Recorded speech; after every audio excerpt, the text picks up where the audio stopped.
I decided to give the luxury car that you bought to my parents. What are you talking about? Mom and Dad are really happy.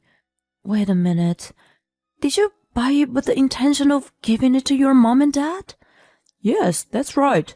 No matter what you say, it's already bought. If you disobey me, I'll divorce you. What? Divorce? At that moment, something inside me that had been holding me back collapsed. If you disobey? Divorce? Who is saying that? Fine, I'm happy to do it. My name is Kathy. I'm a 37-year-old office worker. I live with my husband, Roger, and our daughter Sarah, who just turned 7.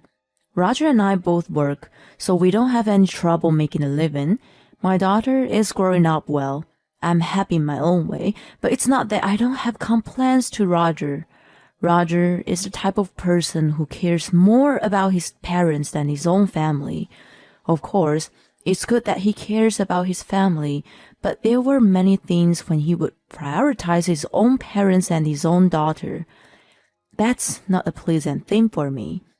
Even when my daughter was being born, I called Roger at work and told him I was having labor pains. I asked him to come to the hospital because I was about to give birth. I'm sorry. I just got a call that my mom burned her finger, so I'm going to go by my parents' house, he said. I thought, how could he possibly be more worried about his mother's burn than his wife's delivery? And my mother-in-law's burns were caused by touching a pan that was on fire with her bare hands. She just got a small burn, and when she cooled it down under rolling water, it was fine. I couldn't believe my mother-in-law for calling her son for such a thing. And I also couldn't believe Roger rushed to her place in a panic for such a thing. Roger is hardworking and basically kind to me, but how he is to his parents really bothers me. Also, something like this happened. The day of my daughter's first birthday coincided with my in-laws' trip.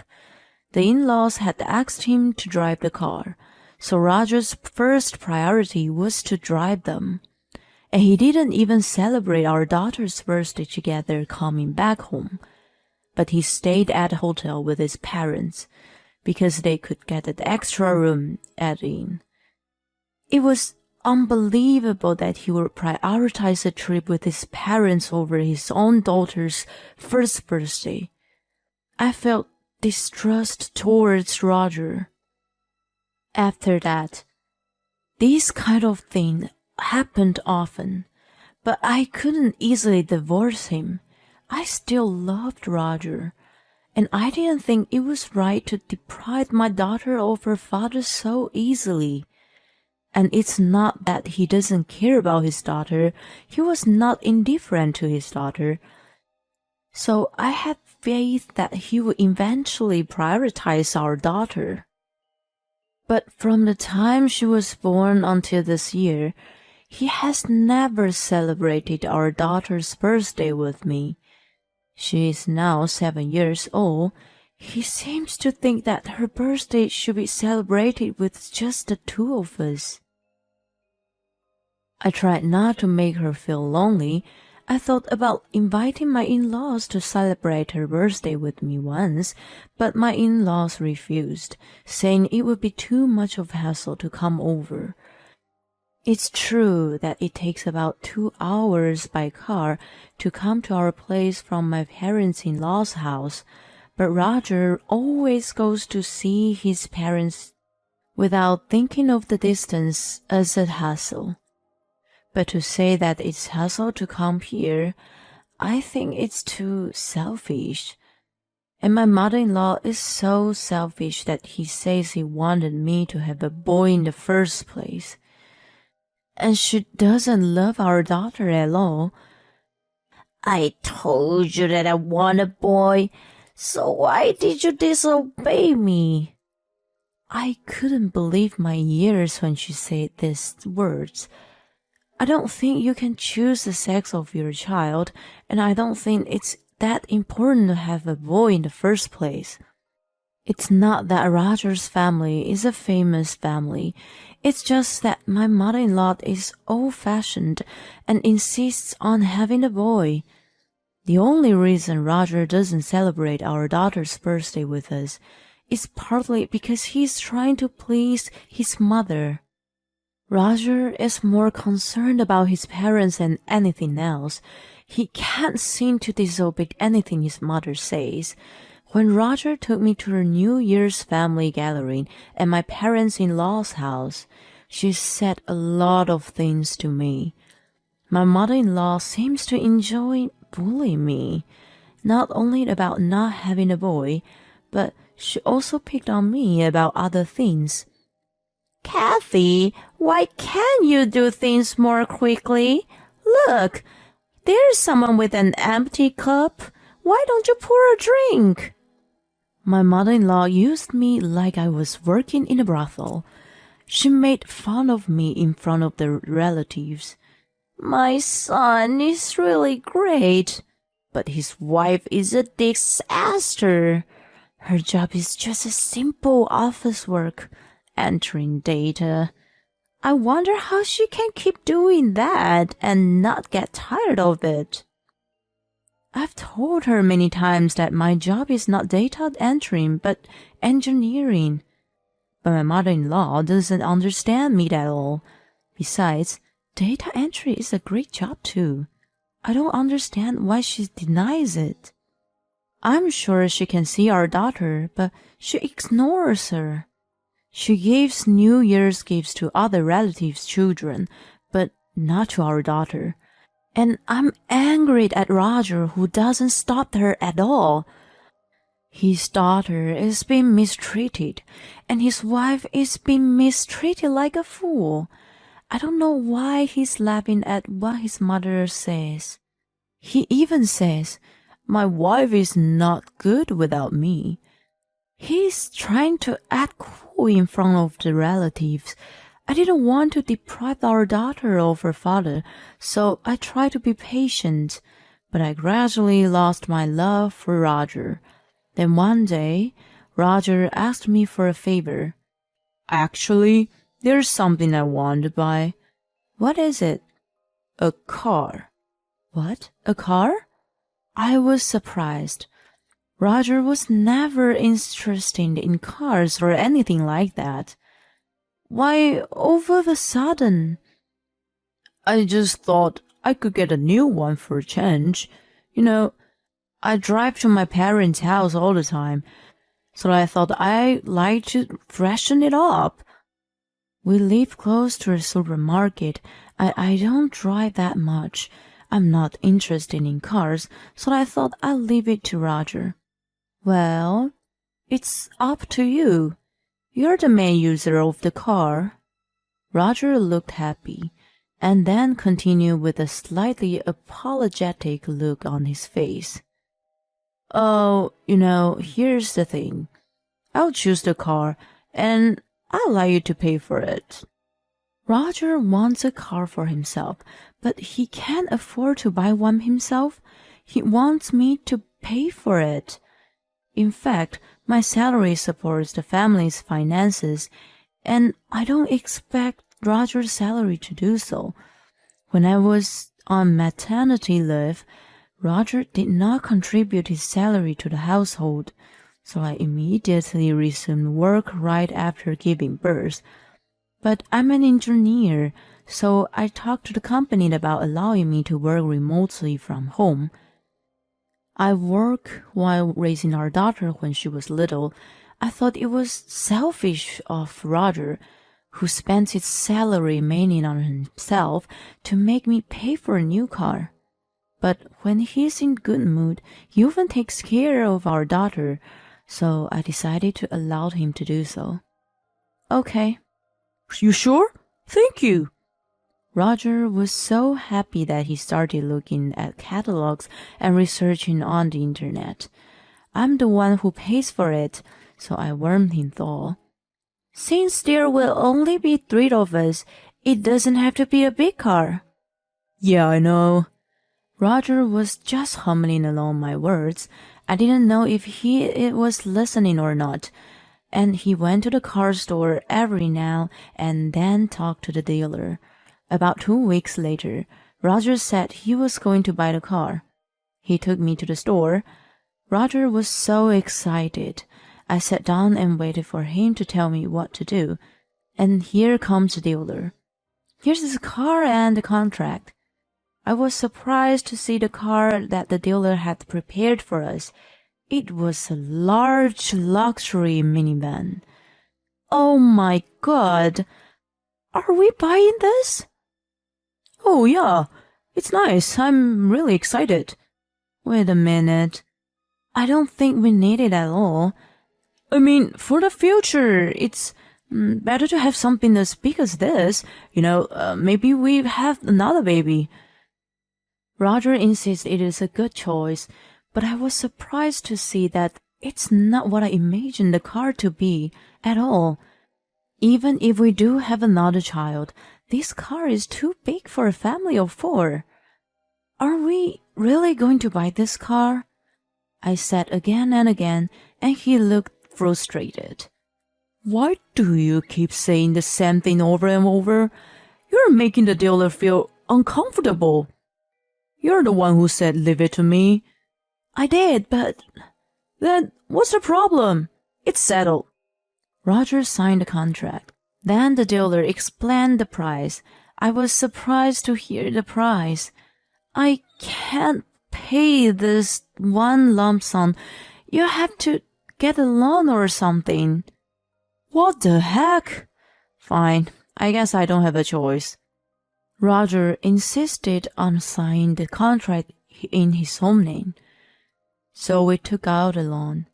From now on, I would put the money into Roger's account and make the payments on the car loan. We bought the car in this way. Later, the car arrived at our house. Whoa, it's so cool. Roger was so excited when he saw the car. I thought, well, if he's happy with it, why not? Then something unexpected happened. It happened on the weekend. Roger had a car keys, so I asked him if he was going somewhere. Oh, where are you going? To my mom and dad's.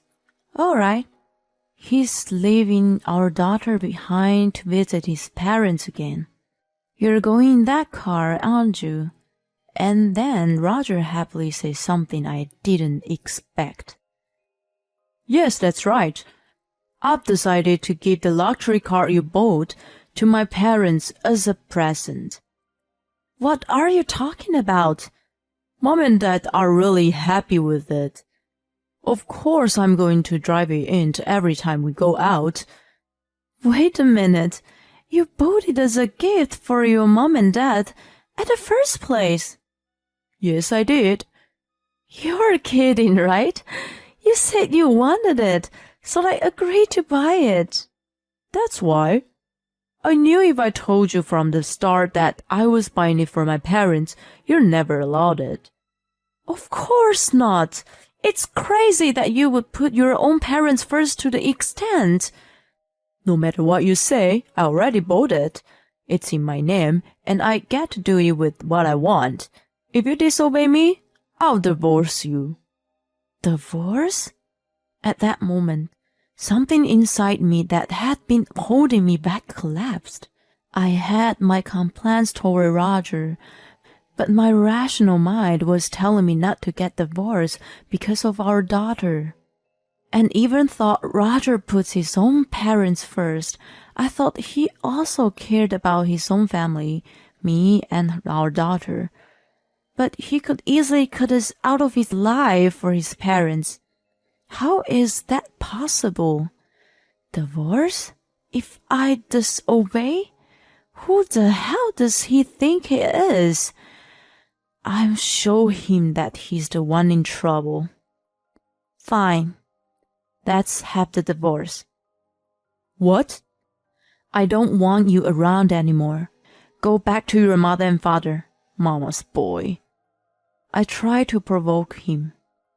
And just as I had planned, Roger's face turned red, and he became angry. What?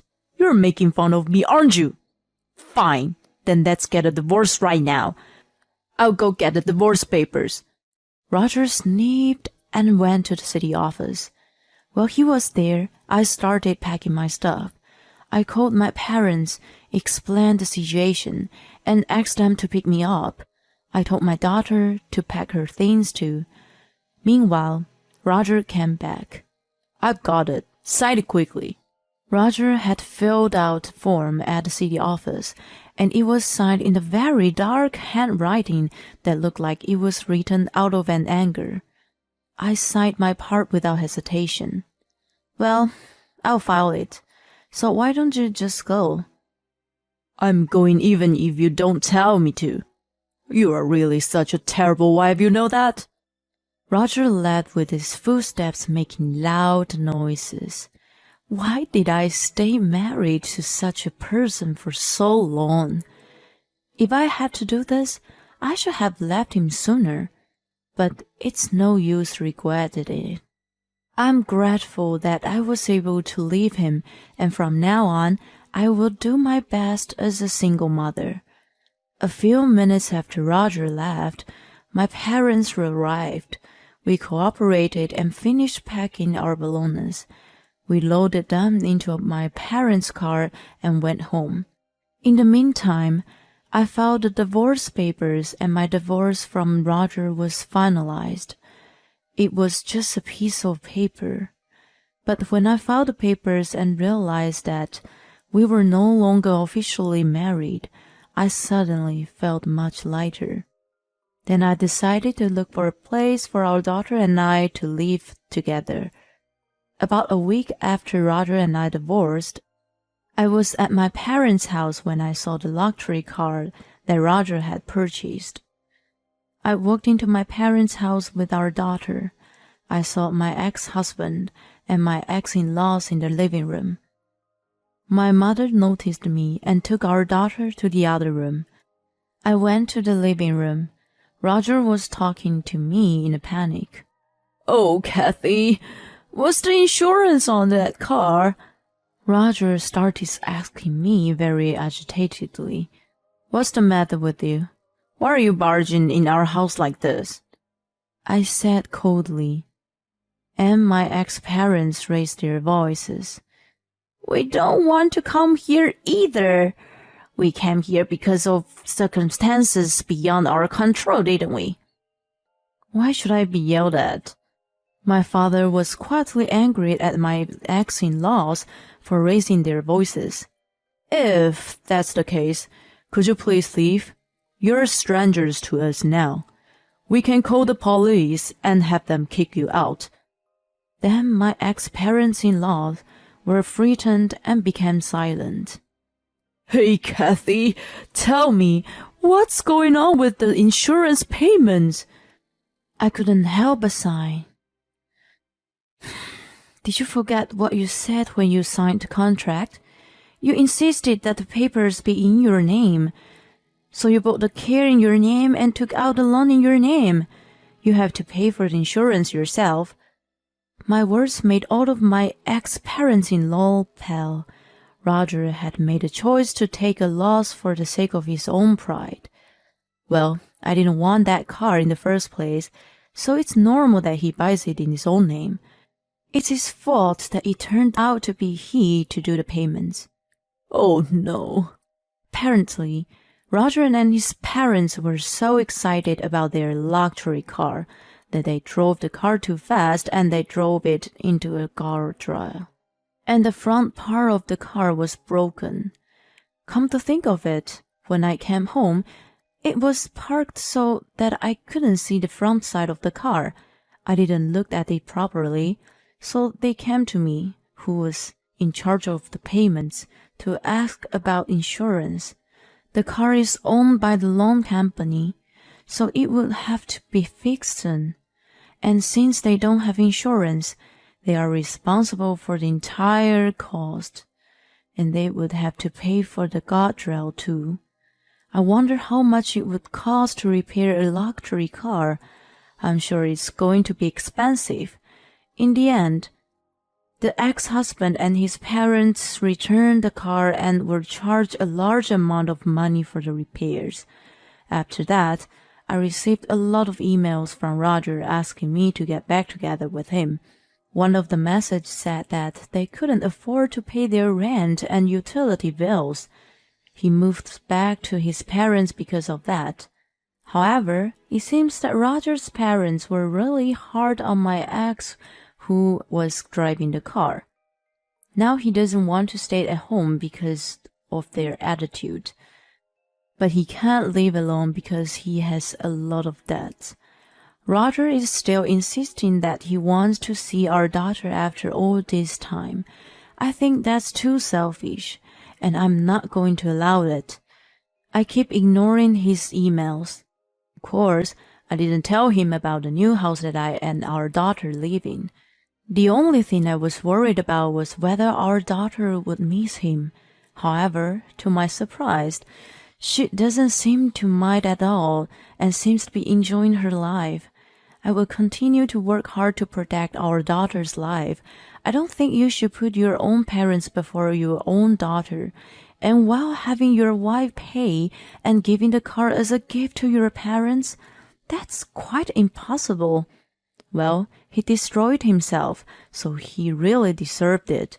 I hope Kathy and her daughter have a happy life together. Thank you for watching to the end. Please subscribe to our channel if you like. See you in the next video.